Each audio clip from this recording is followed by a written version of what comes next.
Saudara-saudara pendengar yang kami kasihi dimanapun Anda berada, Anda kembali bersama kami dalam acara Telaga Tegur Sapa Gembala Keluarga. Saya Gunawan Santoso dari Lembaga Bina Keluarga Kristen akan berbincang-bincang dengan Bapak Pendeta Dr. Paul Gunadi. Beliau adalah seorang pakar dalam bidang konseling. Perbincangan kami kali ini tentang tetap orang tua walau sudah tua. Jadi merupakan bagian yang kedua kali ini. Kami harap Anda sekalian bisa mengikuti perbincangan ini dengan baik. Kami percaya acara ini pasti bermanfaat bagi kita sekalian. Dan dari studio kami mengucapkan selamat mengikuti. Pak Paul, kita sudah pernah memperbincangkan tentang tetap orang tua walau sudah tua pada bagian yang pertama di kesempatan yang lalu, Pak Paul. Nah, sebelum kita melanjutkan perbincangan kita, ada baiknya mungkin Pak Paul bisa mengulangi atau mengulas secara singkat hal-hal apa yang sudah kita perbincangkan pada bagian yang pertama dulu. Masalah anak tidak berhenti sewaktu mereka akil balik. Tidak jarang justru setelah anak dewasa barulah masalah muncul ya. Nah, jadi kita mencoba untuk menyoroti beberapa masalah yang kadang muncul setelah anak dewasa. Misalnya pilihan studi dan karir anaknya. Kadang kita tahu anak kita memilih jurusan yang nggak cocok atau karir yang juga nggak pas dengan dirinya, tapi anak kita beritahu nggak dengar. Nah, ini jadi masalah. Atau dalam hal memilih pasangan hidup ya, kita kadang ya nggak setuju dengan anak kita memilih pasangannya karena perangainya nggak baik lah, kebiasaan hidupnya yang buruk lah, atau kok relasinya penuh dengan cekcok dan imannya juga nggak cocok, nggak sama dengan iman anak kita. Nah, hal seperti itu mesti kita hadapi. Nah, kita mesti katakan ya, kita mesti berikan bimbingan kepada anak kita. Yang berikut adalah ada masalah muncul gara-gara pilihan iman kepercayaan. Nggak mesti anak itu setelah dewasa akan mengikuti iman kepercayaan kita. Kadang dia memilih hidupnya, jalan hidupnya sendiri. Nah, ini sudah tentu yang mengecewakan dan melukai hati kita. Jadi yang saya sarankan agar kita berdialog dengan dia. Yang berikut adalah masalah yang sering muncul, gaya hidup dan nilai moral anak. Ada kalanya anak sudah dewasa memilih hidup yang berdosa ya, bekerja secara nggak legal, nggak sesuai, mempunyai nilai-nilai moral yang begitu buruk, itu mengganggu kita. Nah, kita harus memang juga menyatakan sikap bahwa kita tidak setuju dan kita nggak mau mencicipi buahnya. Jadi apapun yang diberikan kepada kita, kalau kita tahu hidupnya seperti begitu, diperoleh dengan cara yang nggak halal, kita tolak. Dan yang berikut adalah masalah muncul dalam relasi dengan menantu atau besan kita ya. Jadi saya sarankan kita nggak ngomong langsung dengan menantu atau besan kita, tapi lebih baik kita ngomong sama anak kita saja, biar anak kita yang coba selesaikan. Iya Pak, seringkali kalau kita memberikan nasihat kepada anak kita yang sudah dewasa, mereka menyanggahnya dan mengatakan saya ini sudah besar, jadi sudah tidak membutuhkan lagi bimbingan dari orang tua. Ini bagaimana Pak? Ya, kita akan katakan bahwa kami nggak bisa memaksakan kehendak, kami nggak bisa membuat kamu melakukan yang kami inginkan, kami hanya bisa memberitahukan kamu. Jadi anggaplah ini sebagai peringatan.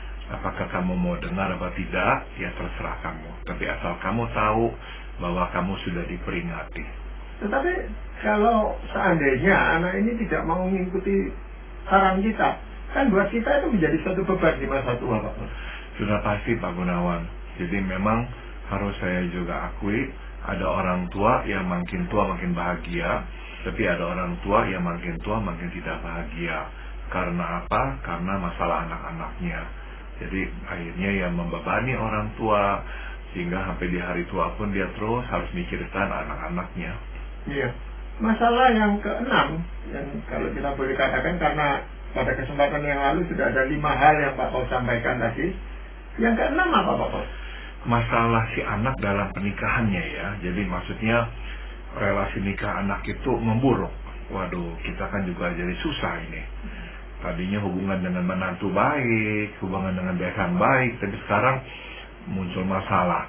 Nah, kita mesti bersikap objektif. Kita mesti berdiri di atas kebenaran, bukan di atas hubungan darah. Jadi anak kalau salah, kita harus katakan salah. Ya, kita nggak membela anak gara-gara dia anak kita. Sebaiknya kita rujuk mereka untuk mencari pertolongan dari pihak ketiga, bukan dari kita.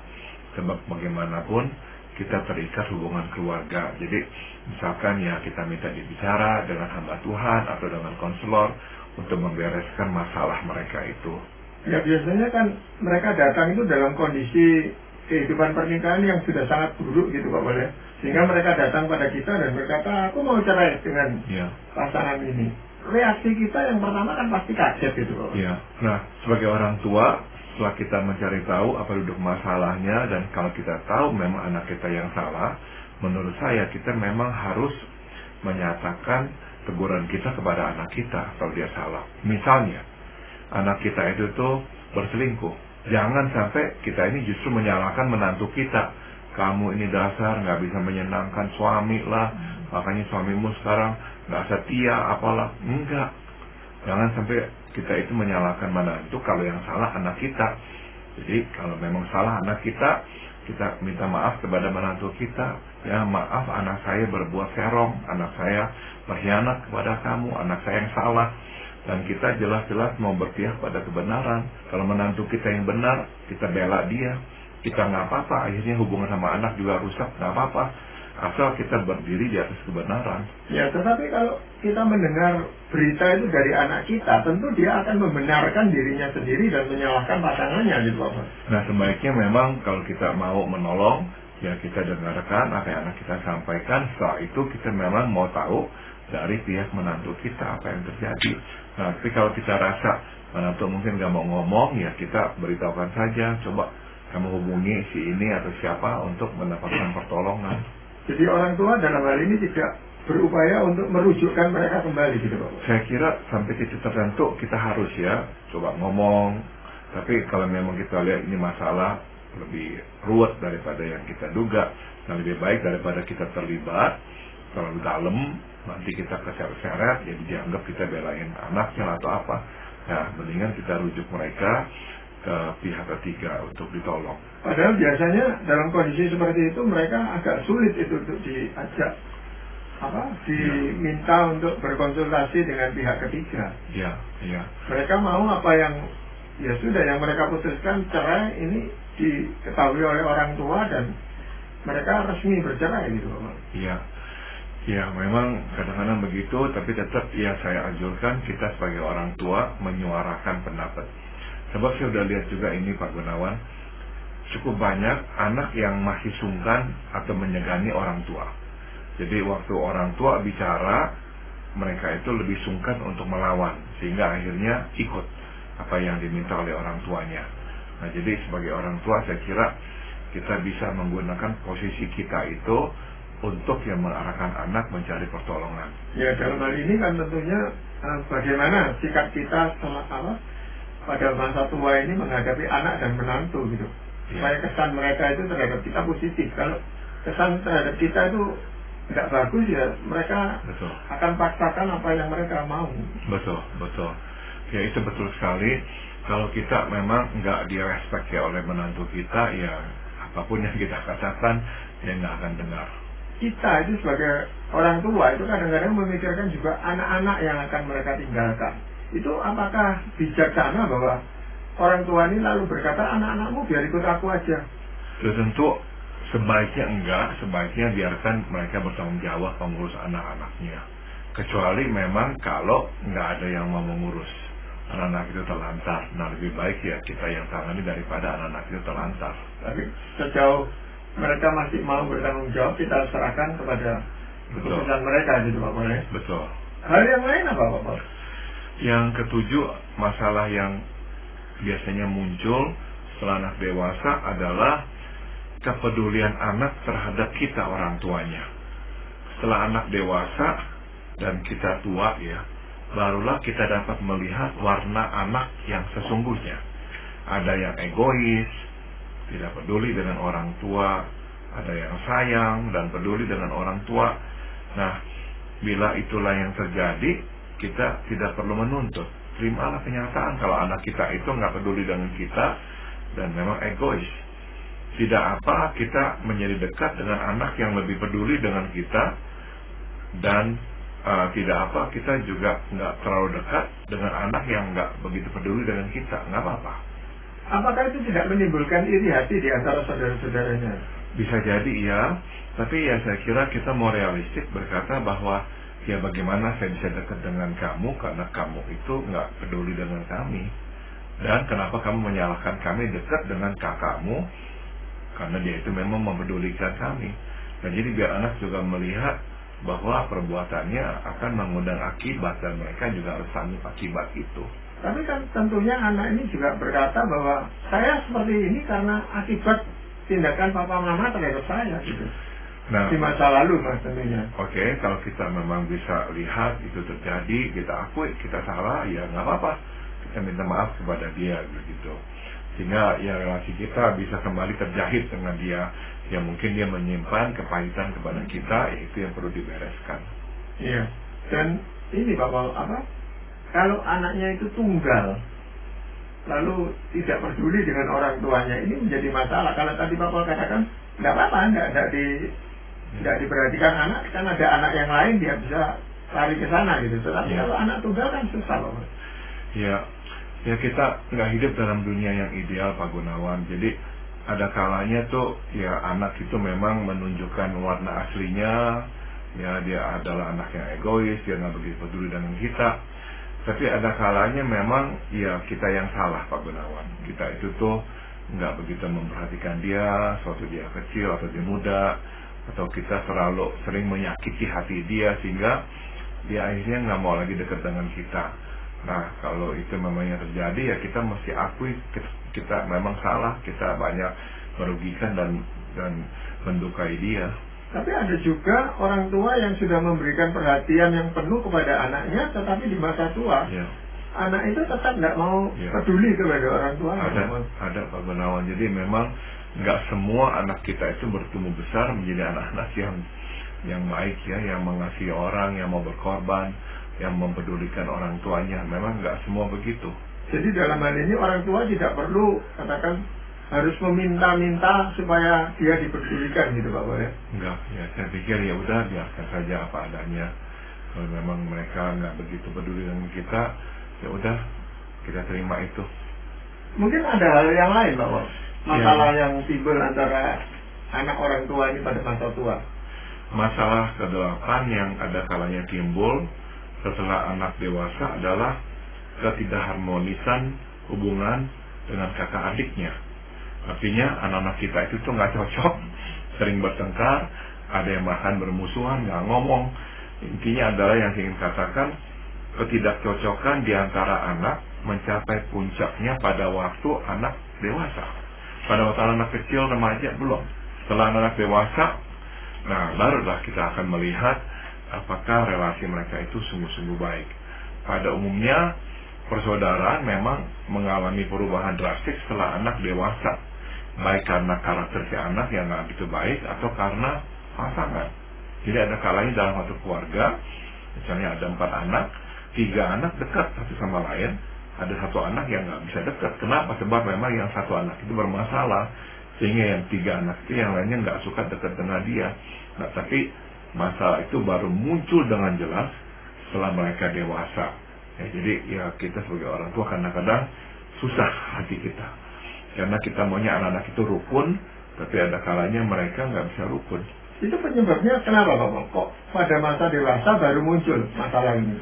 Biasanya ya karena udah ada uang ya Pak Gunawan, udah bekerja. Nah orang mulai berhitungan itu kelihatan sekali ya. Ada yang mau tolong saudaranya, ada yang mau bantu kalau saudaranya lagi kesusahan, ada yang nggak bakal mau bantu. Seperti apapun susahnya nggak mau bantu sama sekali, karena mikirin keluarganya aja. Tapi juga ada kalanya karena ini pasangan hidupnya menantu kita, karena menantu itu tuh nggak suka lah dengan kakak atau adik suaminya atau istrinya, sehingga dia melarang untuk bantu untuk apa. Jadi akhirnya anak kita nggak bisa, tangannya terikat. Kalau dia terlalu belain saudara-saudaranya, hubungan dengan pasangannya tambah rusak. Ya akhirnya udah deh dia mengalah, dia akhirnya yang nggak mau terlalu banyak campur dalam hidup kakak atau adiknya. Iya, tetapi memang masalah ketidakcocokan di antara saudara ini cukup banyak juga di dalam Alkitab sendiri kan diungkapkan itu seperti anak-anaknya Daud, lalu antara Yakub dan Esau gitu Pak Bol ya. Ya jadi ada anak-anak yang berhitungan sekali Pak Gunawan ya, ada anak yang beri pada orang tuanya tanpa menghitung-hitung, ada anak yang enggak, dia harus memastikan bahwa kakak atau adiknya juga memberikan. Kalau nggak memberikan dia nggak mau memberikan kepada orang tuanya, walaupun sebetulnya kan ini orang tuanya, ini bakti dia kepada orang tuanya, tapi enggak, dia nggak mau, sebab dia bilang kakak sama adik kok nggak berikan, kenapa saya harus yang berikan? Atau katakan ada saudara-saudaranya yang mau membantu orang tuanya, dia tetap nggak mau memberikan, ada juga Pak. Ada betul. Dia berkata untuk kepentingan kami sendiri aja kami kurang kok gitu.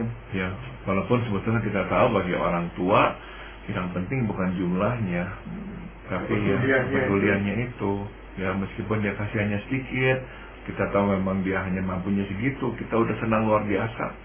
Kita nggak butuh kok, kita nggak mau kok, yaitu memberi kita yang dia juga nggak mampu beri. Tapi ada orang tua yang menuntut anak-anaknya supaya memberi karena merasa sudah menyekolahkan, sudah membesarkan gitu Pak. Ini bagaimana orang tua? Ada yang begitu ya karena merasa udah selayaknya lah ya anak-anak itu mendukung dia, sebab dulu waktu masih muda dia yang bekerja keras mendukung anak-anaknya. Menurut saya memang seharusnya nggak begitu, sebab kalau dia begitu dia menjadikan relasi dengan anak seperti relasi kerja gitu ya. Kamu sekarang harus kerja buat saya karena saya dulu kerja buat kamu. Ya jangan begitu ya. Ada orang tua yang begitu. Tapi juga ada orang tua yang saya tahu Pak Gunawan yang memang mata duitan. Juga ada yang begitu. Jadi mikirinnya pokoknya harta aja, duit aja. Anak itu ya kalau jadinya tuh sapi perahan, mintainnya duit aja. Kalau nggak kasih duit ya kesel, uring-uringan. Anaknya apa juga nggak mau dia tanya. Yang penting adalah duitnya masuk, udah gitu aja.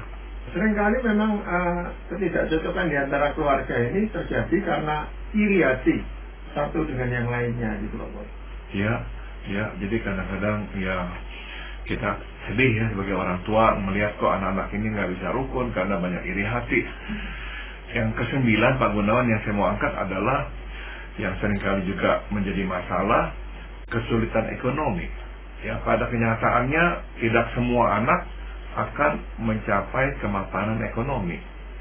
Nah, jika itu yang terjadi, sebaiknya kita tidak meminta bantuan dari anak yang lain.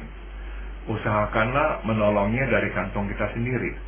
Jadi maksud saya jangan suruh adiknya, kakaknya yang keluarkan uang bantu siapa ini, kasihan ini orang kakakmu atau adikmu kasihan. Saya pikir mendingan jangan ya, biarkan anak-anak kita yang lainnya tergerak memberikan. Sebab kalau kita menyuruh-nyuruh, apalagi dia sudah menikah, ada pasangannya bisa sangat nggak senang dengan kita kok nyuruh-nyuruh ya. Jadi ya udah. Nah, jika kakak atau adik tidak mau menolong, saya juga mau mengatakan belum tentu salah. Sebab ada kalanya kesulitan ekonomi disebabkan oleh diri sendiri. Jadi misalnya anak ini terus aja salah perhitungan lah, berbisnisnya nggak tepat lah, apalah, udah diberitahukan tetap aja mau memulai bisnis itu akhirnya rontok semuanya. Jadi akhirnya kakak atau adiknya berkata saya nggak mau bantu lagi. Kapok saya dari dulu kamu itu tuh minta kami bantu, akhirnya semuanya habis ya. Tapi jika tidak ada kasus seperti itu, anak kita memang kesulitan aja, namun dia punya saudara-saudara nggak mau memberi, ya kita harus bersedih ya. Berarti memang mereka nggak peduli dengan adiknya atau kakaknya itu.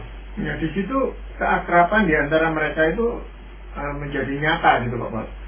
Kalau mereka memang akrab satu dengan yang lain, saya rasa kepedulian itu tentu secara spontan mereka mau membantu gitu, sebagai saudara kandungnya gitu. Tapi yang menjadi masalah kadang-kadang yang dibantu ini adalah orang yang tidak bisa dibantu. Artinya uang bantuan itu selalu dihabiskan lagi dengan tindakan-tindakan yang misalnya berjudi atau melakukan tindakan-tindakan lain yang tidak terpuji. Jadi makanya ya tadi saya sudah ngomong, sebagai orang tua kita juga mesti bijaksana. Jangan pokoknya si anak butuh maka kakak atau adiknya harus sumbang, kasih dia duit. Ya enggak juga, kalau anak itu memang hidupnya nggak benar, jangan kita menyuruh adik atau kakaknya menyokong dia. Ya, biasanya pada mulanya, pada awal-awalnya itu orang masih mau membantu dia, saudaranya. Tetapi setelah tahu bahwa sikap hidupnya seperti itu, Ya, mereka malah membiarkan.